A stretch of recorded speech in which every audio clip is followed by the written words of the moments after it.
It was heavy on symbolism. Israeli and U.S. officials on a maiden commercial flight with announcements in Hebrew and Arabic, a normally forbidden path over Saudi Arabia, and a landing in the Arab Gulf, enemy territory for Israel over 7 decades.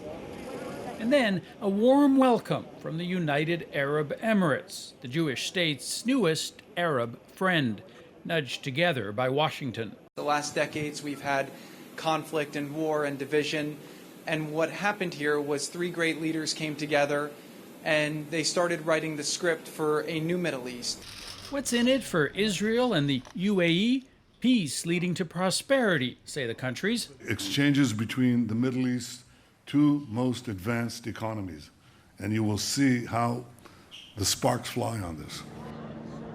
Still, this deal between leaders may not represent any greater acceptance of Israel on the streets of the Arab world, says Middle East analyst Jenna Stein. There are military advantages, there are intelligence advantages. Israel is clearly hoping for investment by the Emiratis in the high-tech sector in Israel, but these are invisible to the public. And, says Stein, it may not lead to further agreements with other Arab states.